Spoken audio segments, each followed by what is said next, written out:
오이하고 가지를 내보겠습니다. 떼어봐. 연속 착각이기 때문에 이 작물들은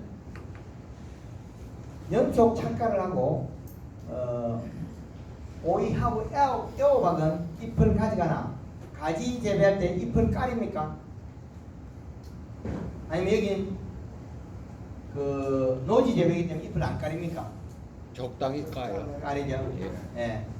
잎을 까리기 전에 꼭 맹십해야 될 게 연맹십을 하고 맹물을 한번 뿌려서 잎에 있는 영소를 이동시키고 까리는 게 좋습니다. 그렇지 않으면 주기적으로 잎에다가 연맹십에서 잎을 살을 계속 끼워놔야 됩니다. 위에 쉐입은 일을 안 하고 밑에 잎은 일을 할 만하면 잘라버립니다. 맞아요. 반만 자르면 좋겠구만. 제가 안 되면 반만 잘라요. 밀양에 가면 깻잎을 어릴 때 요만하게 돌아놓으면 밑에 잎을 다 뜯어버려요. 제발 좀 뜯지 말라고. 안 뜯으면 두 번 뜯다 먹어요. 그게 안 뜯으면 나빠질 때도 있고 좋아지는 경우가 더 많습니다. 그리고 하엽은 물을 뿌려서 영향을 안 주고 그 맹물을 뿌려버리면 하엽이 그냥 말라 죽어요. 아까 구조를 보시죠. 물을 뿌려버리면 잎의 영양소가 뿌리 이동하는데 하엽에 관한 구멍이 적어지고 있기 때문에 잎을 적게 먹게 되죠. 식물들이 위로 자라가지고 햇빛 광합성 위에서 계속하도록 키가 커야 자라요. 자연의 경쟁 법칙이죠. 그러면 위로 계속 크는데 밑에 잎이 비분을 많이 먹으면 되겠습니까? 안 되죠. 위에 있는 못 먹잖아요. 하엽은 영양소로 싹 주고 없어져요. 물 뿌려버리면 하엽은 그냥 말라 죽습니다.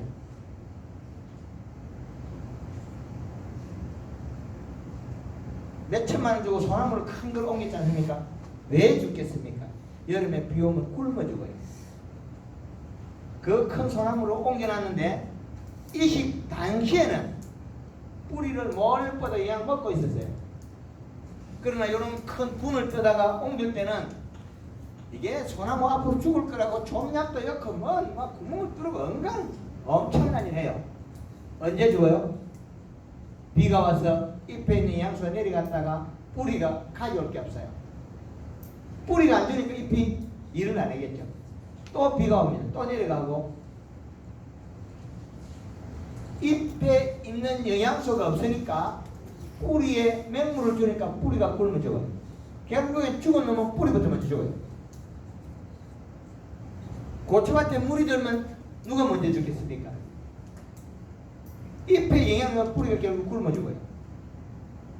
그러면 고추가 물이 들어서 뿌리가 썩었다 그러는데 고추가 뿌리가 물이 썩은 게 아니고 잎이 시들어서 영양이 안 내려와서 뿌리가 굶어 죽은 거예요. 그 한꺼번에 홍보에서는 멜론이 주렁주렁 달려있고 고추가 많이 주렁주렁 달려있는 상태에서 물이 들면 잎이 시들지 않게 맹물을 뿌려서 영양을 연면시비해서 그 상태에서 그대로 살려냅니다. 결국엔 잎으로 가죠. 부추재배 잎 팔아먹죠. 아스파라기 잎 팔아먹죠. 진화물도 잎 팔아먹죠. 그러면 우리가 재배하는 오이, 애호박, 가지 누가 일을 하겠습니까? 잎이 일을 합니다. 그런데 이 잎이 일을 하게끔 시작 단계는 씨앗부터 갈 건데 우리가 씨앗을 안 한다면 육류를 가져왔을 때 정식 단계에 육류판에서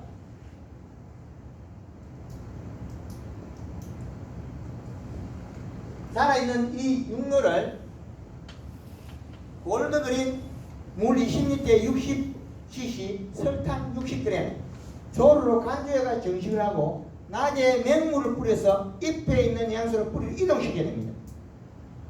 그리고 내일도 맹물을 한 3-4번 뿌려주고 5번까지 뿌려줘도 좋습니다. 그리고 저녁에 연면심 해놓고 일주일만 그렇게 하면 지금 가진 잎은 성장이 더 다 안 했기 때문에 잎은 커지기 시작하고 뿌리를 그냥 뻗어버립니다. 잎에 살을 찌워서 물을 뿌려서 이동을 시켜서 뿌리를 뻗쳐야 되는데 우리가 육묘를 정식하는 건 뭐랍니까? 땅내 맞는다, 사름한다, 굶겨야 뿌리가 깊게 간다. 요거 다 뻥이래. 뭐 굶은 놈이 가면 어디 가겠습니까? 다 뻥입니다. 요렇게 했다가 농사 망치는 거예요. 정식 단계에는 꼭 잎에다가 영양을 줘서 정식을 하고 낮에 강한 햇빛에서 탈수되는 만큼 이상의 물을 뿌리줘야 돼요. 그리고 내일도 역시 그렇게 해야 돼요. 일주일만 하루에 한 번씩 물을 네 번에 5 뿌리고 연면식을 한 번 한다면 아주 빠른 속도로 정확하게 똑같습니다.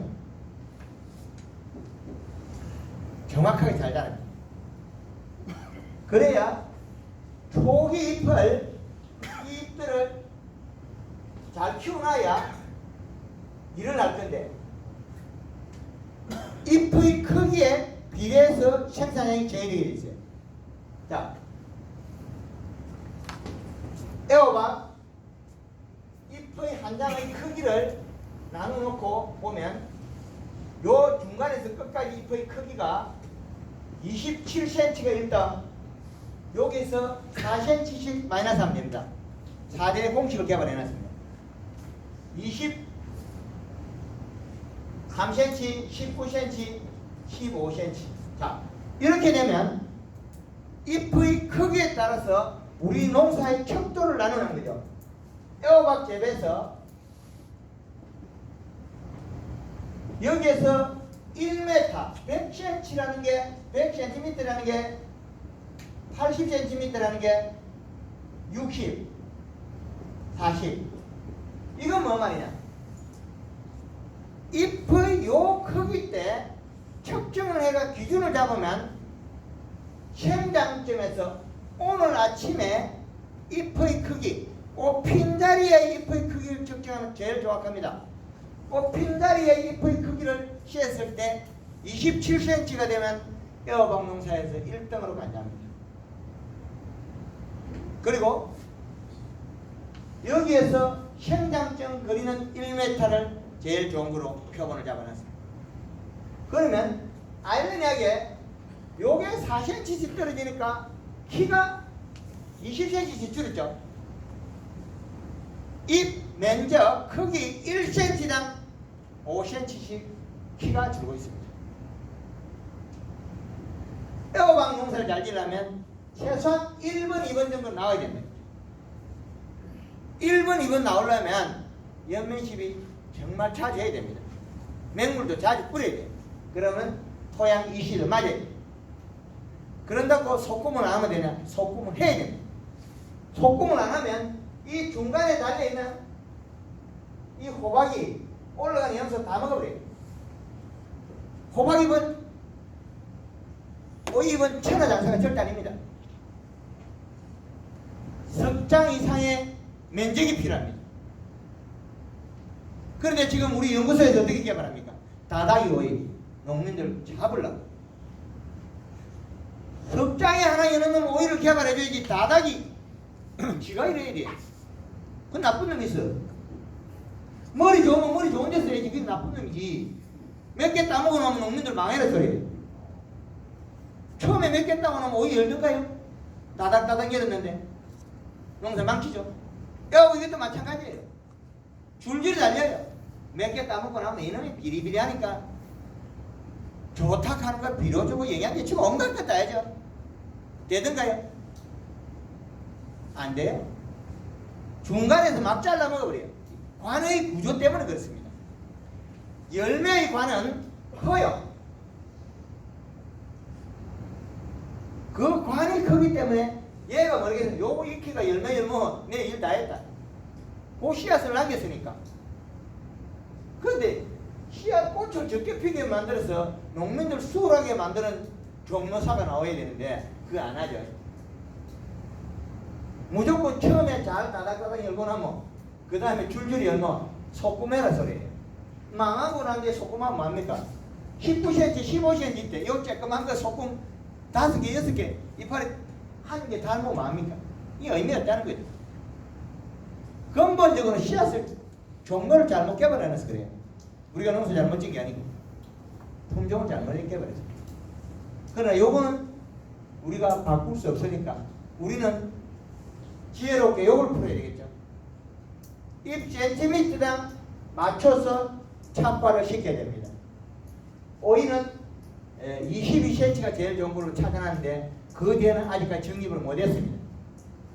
오이 잎의 크기는 22cm. 22cm에서 이것도 아마 3cm씩 마이너스 하면 될 겁니다. 19cm, 16cm, 13cm. 자, 정리가 되죠? 3cm씩 마이너스 하니까 우리 오이 밭에 가서 잎의 센티미터를 꼽힌 자리 잎의 센티미터를 재면 내가 1등이다, 2등이다, 3등, 4등 나오죠. 등수를 정립하면 아주 쉬워요. 우리 부추도 마찬가지입니다. 굵기재하고 이파리 깨매기 딱 채워서 정립하면 그것도 나옵니다. 언어를 개발해서 사용하면 아주 편하겠죠. 공식을 해가지고. 황금을 농부에서 언어를 4가지 공식을 개발해 발표했습니다. 그러니까 지금 우리가 얘 비슷해 보이나? 애호박보다는 그래도 오이가 힘이 좀 약하죠. 센티미터 작잖아요. 그리고 석장 이상의 연 면적이 필요하다는 거죠. 얘들이 뭘 하겠습니까? 뿌리에서 가져온 영양소로 광합성을 하죠. 우리 사람도 광합성을 하잖아요. 옛날에 우리가 원종이 태어날 때 그게 좋은 편리하게 에너지를 만들 수 있는 그냥 가져오잖아요. 미생물일 때 하는 걸 우리도 하고 있지 않습니까? 단지 뿌리가 없다는 그 차이밖에 없죠. 우리는 떠 있고 우주의 공간에 떠 있는 거고, 요 생명체들은 우주 땅에 지구에 뿌리를 내리는 거 차이. 우리보다는 얘네들이 그 몸의 구조가 단순하겠죠. 사람보다도 식물들은 몸의 구조가 단순할 수 있다는 거죠. 사람은 더 많은 구조의 역할을 가지고 있습니다. 이런 원리가 적용되는 거죠.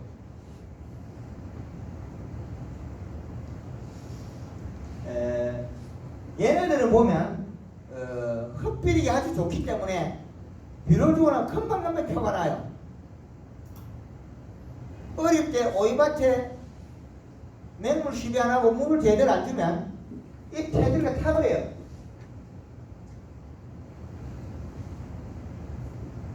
이 테두리가 타요. 휴대폰으로 사진을 찍어서 확대해보면 요 잎 테두리가 타면 맹물 시비 많이 해줘야 됩니다. 맹물 시비 안 하고 있으면 금방 얘가 안 자라요. 떼어박도 역시 마찬가지입니다.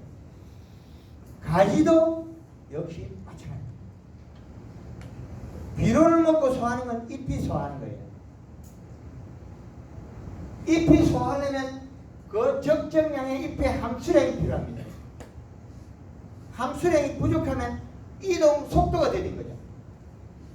뿌리에서 와서 잎이 소화를 시켜서 뿌리로 보내버려요. 뿌리에서 와는 걸 다시 보내버려요. 우리는 비료를 많이 주니까 품질이 좋으니까 비료를 주겠죠. 근데 그 비료는 뿌리에서 소화해서 올라오다가 애호박이나 오이나 가지가 중간에 먹어버리면 위로 올라갈 영양소 떨어지겠죠. 그러면 비료를 더 많이 주게 되고, 비료를 더 많이 주게 되면 오이잎이나 호박잎은 까디집어져요. 비분해서 소금을 해야 될 걸 비분을 더 줬다는 거예요.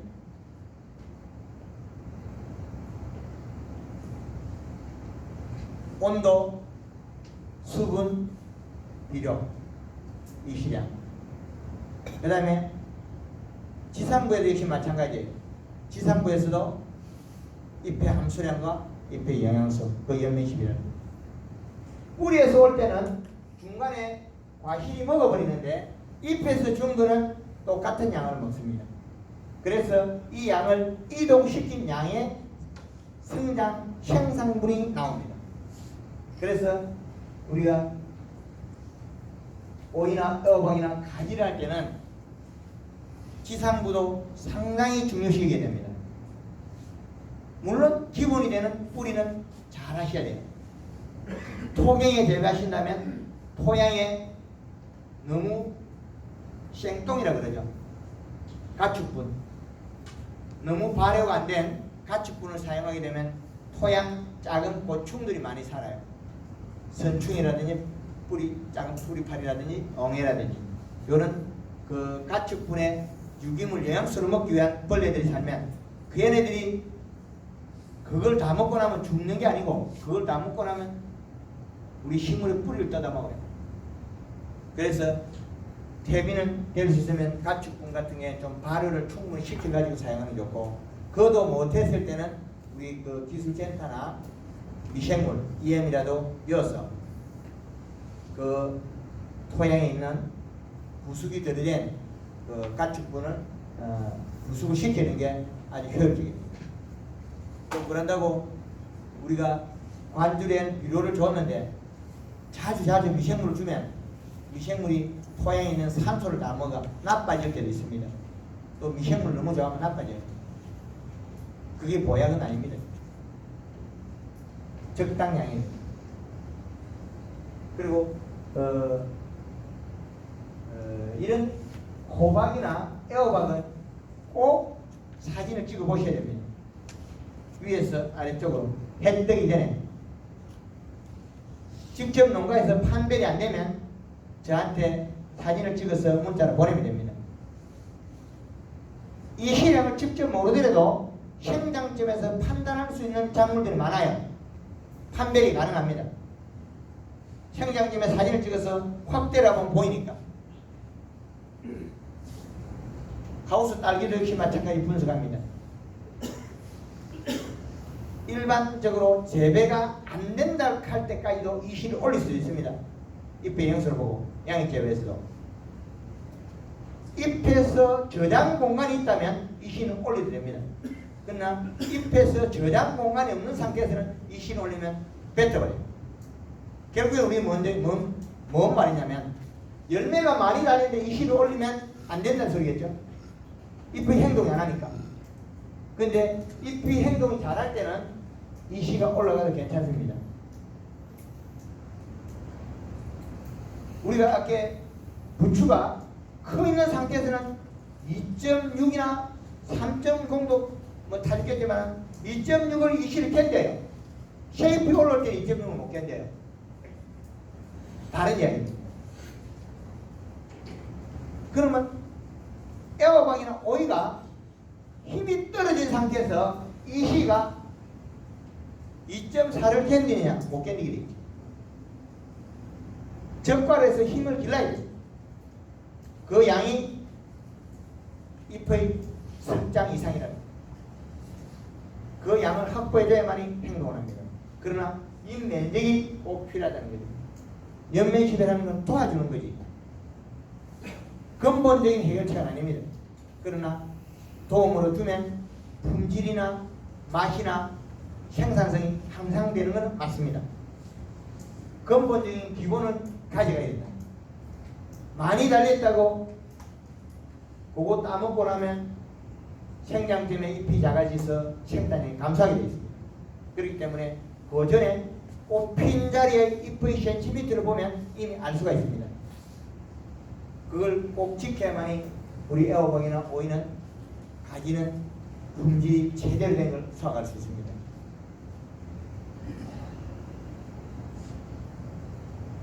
이 부분 질문 있습니까? 바닥이 같은 거 아까 선생님 말씀하신 오이 하나 길는데 잎이 습장이 필요하다 그러는데 예. 이 지역의 얘기를 다 같이 가지고 가니까 착과가 돼서 나갈 때는 왕창 나가고 여기서 눈이 먼다 그러거든요. 생장 안 하는 오이를. 예. 그거 모를 때는 값이 올라간단 말이야.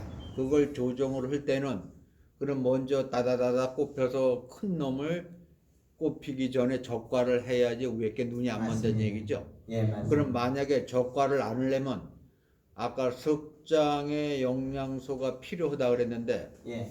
오이 달린 잎의 하엽이 그 숫자만큼 됐을 때 눈이 안 멉니까? 하엽은 하엽이 많고 상엽이 많더라도 중간에 먹는 오이가 문제예요. 오이가 많으니까. 그렇죠. 하엽이 있건 상엽이 있건 할 수 있는 일이 하나, 중간에서 먹어 키우는 오이가 문제예요. 오이가 처음에는 우리가 잘 키워놓으면 잎이 큼직큼직 뭐 부채막 살아다잖아요. 근데 그거 10개 따고 나면 그냥 내려앉아버리죠.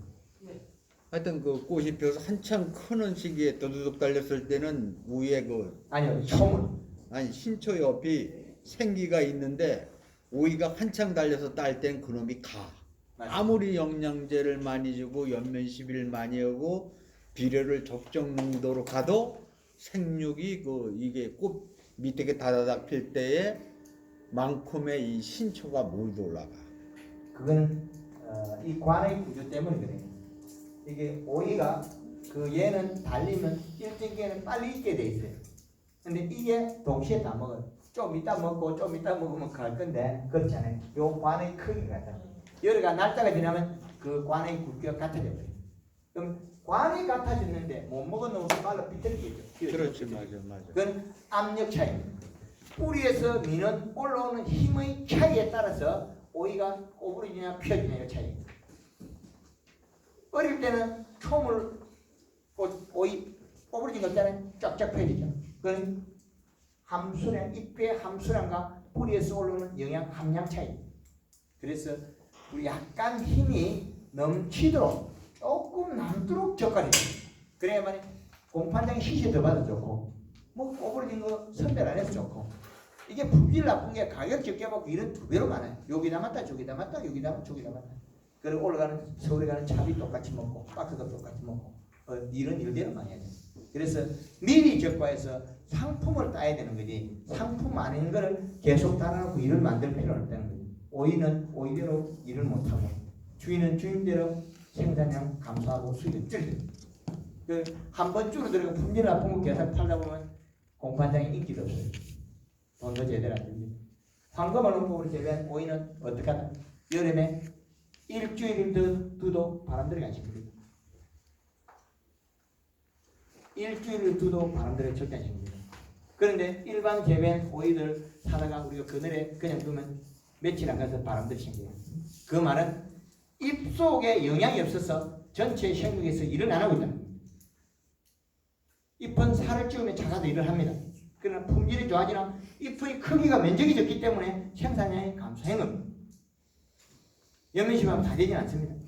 그 역할일 뿐이지 좋게 해줘서 좋게 됐을 뿐이지 그 전체는 바로지는 못합니다.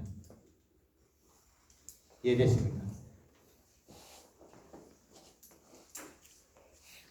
애호박하고 오이하고 많이 가르쳐줬습니다. 그리고 얘들을 또 빨리 살리기 위해서 한번 따먹고 그 다음에는 밭갈이 안 하고 바로 심을 때 있죠. 그러면 어떻게 되겠습니까? 바로 이파리 타지고요. 이파리 노랗게 탑니다. 왜? 표면 이식거든. 이게 재배하다 보면 비닐 빵꾸 나는데 여기서 계속 수분이 건조돼서 이 자리에 비분이 높아요. 그럴 때는 분소수 깔아가지고 물을 한 번씩 뻑뻑 퍼줘야만 이 표면에 있는 비료를 끌어내려버려요. 그러면 심어놓으면 괜찮습니다. 어릴 때 일기장하고 뽑아내고 아니면 그 밑에 바로 심어가 키우는 작물들은 이렇게 많이 됩니다. 이 시간. 그러면 이렇게 이 테두리를 사진을 찍어가지고 햇볕 나기 전에 아침 일찍 해 뜨기 전에 사진을 찍어 학교를 보면 보입니다. 그러면 잎에다가 맹물을 뿌려주면 됩니다. 그럼 풀려요. 미식경. 사진 찍는 거예요? 아니 물 뿌리는 거. 물 뿌리는 건 뭐 쉴 때도 없이 되는데 나빠질 때도 있기 때문에 아침이나 저녁 때 뿌립니다. 온도만 맞다면 일조량에 따라서 물방울이 맺혀가지고 돋보기 현상 오는 것도 생각하셔야 돼요. 맞아. 예, 함수량 그리고 잎을 볼 줄 알아야 됩니다. 그럼 이 시는 적정량 이 시를 맞춰야 됩니다. 2.4 이하라는 거죠. 이 시가 높으면 잎이 뒤로 까디집어지면서 잎 테두리에 노란 테를 들게 되고 잎 속에 쉐입이 얼룩얼룩해져요. 빠른 시간에 물을 뿌려요. 물을 더 뿌려서 빨리 이동시키면 됩니다. 그럼 생산이 향상됩니다. 그리고 잎에서 물을 뿌리면 풀려요. 근데 그 뿌리의 비료량하고 지상부의 연면시비량은 철저히 다릅니다. 뿌리에서 만들 수 없는 양을 지상부에서 먹일 수 있으니까요. 그래서 품질이 향상되고 생산이 향상된다는 거예요. 그리고 그건 직접적으로 잎에서 일을 하는 영양소는 뿌리에서 다시 소화시켜서 다시 가져옵니다. 그럼 어디로 가겠습니까? 과실로 들어가겠죠. 그럼 품질이 좋아진다는 거예요. 애호박하고 오이 가지 질문 더 있습니까? 초기에 잘 하셔야 됩니다. 초기에 연면시비, 맹물시비 이게 생산의 제일 기준입니다. 그리고 적과 그리고 지상부에서 상부에서 보면 사진을 찍어서 이시 측정기 없어도 감별이 가능합니다. 비분이 낮은 거하고 비분이 있는 거하고는 다릅니다. 아침 일찍 사진 찍으면 그 비분을 늘릴 수 있습니다. 그리고 관수할 때 비료량은 100평당 1kg가 미치는 양은 0.08의 이시가 올라갑니다. 100평당. 진주의 고추밭에다가 추비를 한 540평에 한 600kg 정도 쓰는 건 상상 못할 만 없어요. 먹어내기만 되니까. 연면십에서 잎을 살찌가 다 먹어요. 먹고 나면 주고 나면 먹고 생산량이 약 2배 나옵니다. 잎을 살을 찌워서 잎에다가 물을 뿌려서 장에 맞다면 물을 뿌려서 꼭 생산량을 향상시켜야 됩니다. 회전율이에요. 빠르게 이동해야 돼요. 그래야 생산량이 늘어납니다. 그리고 비료를 얼마까지 쓸 수 있냐? 이 시가 지금 현재 우리가 0.8의 이시가 있다면 10kg를 100평에 10kg를 줘도 0.8이 다시 들어온다 해서 결과는 1.6의 이시밖에 안 됩니다. 100평당 10kg 줘도 모방합니다. 이상 없습니다. 하우스에 100평당 비료 10kg 잘 못 주죠? 쩔어. 근데 한꺼번에 넣으면 7kg, 6kg, 5kg 그냥 줍니다. 전혀 이상 없어요. 뿌럭지 다 쩔어. 전혀 이상이 없습니다. 이 시가 낮을 때문에 하면서 이 시가 낮을 때는 나빠진 거는 뭐 잘못된 걸 보고 잘못해서 한 거죠. 그 기준치가 없었다는 거죠. 측정을 해서 기준에 의해서 말을 해야 되는데 안 했다는 거죠. 우리 창원이나 진주 지역에 고추를 많이 재배하는데 우리 한금을 놓고 하는 거와 일반 재배 농가의 비료 사용량은 5배 차이 납니다. 비료를 5배 쓰면은 수확량은 6배, 7배가 되는데. 바로 그겁니다. 예, 6배, 7배. 그 진주에서 그 얘가 540평을 8월 14일에 심고 540평을 두 동을 9월 20일에 심었을 때 구정 지나고 가니까 540평은 1300개 땄고 근데 얘는 몇 개 땄냐? 1400개밖에 못 땄어요. 두 동을. 황금을 넣고 이 차이입니다. 배 앞에서 불 싸놓는. 배 따는 것도 그리 어렵지 않아요. 밀양의 깻잎 기술 많이 가르쳐줬습니다. 밀양 깻잎. 고구마 우리나라에 있는 거 많이 가르쳐줬어요. 잎을 살을 끼워서 힘을 없이 하고 탁하게 만들어요. 많은 기술 가르쳐줬습니다. 32년 만에 황금알롱법을 제가 개발하고 발표했기 때문에 이건 거의 다 맞게 돼 있어요. 식물은 뿌리가 움직이는 시기와 잎이 움직이는 시기가 각각 다르게 돼 있어요. 각각이 다릅니다. 근데 이 역할이 하나로 조합된 게 상품이 될 것이고 그게 각자를 보면 우리는 해석을 잘 못하게 돼 있어요. 하우스에 들어가는 바람만 많이 늘어나도 잎에 탈수로 인해서 안 자라요. 수분 증발, 탈수로 인해서 이동량이 적다는 거예요. 그렇기 때문에 식물은 이슬이 오면 먹고 행동을 잘합니다. 그래서 물을 뿌리는 역할은 아주 좋은 겁니다. 우리가 봄비가 오면 버들 강아지가 뿌리가 분명히 물에 담겨 있단 말입니다. 찔레꽃하고 또랑가에 언덕에 있는 것들이. 그러면 뿌리가 물에 담겨 있는 버들 강아지나 찔레가 안 자라거든요. 별로.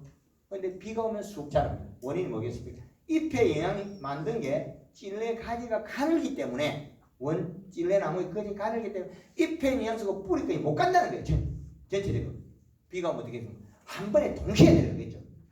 갔다가 어디로 새순으로 쫙 나오잖아요. 그래서 우리가 비가 많이 올 때는 찔레 많이 꺾어 먹잖아요. 옛날에.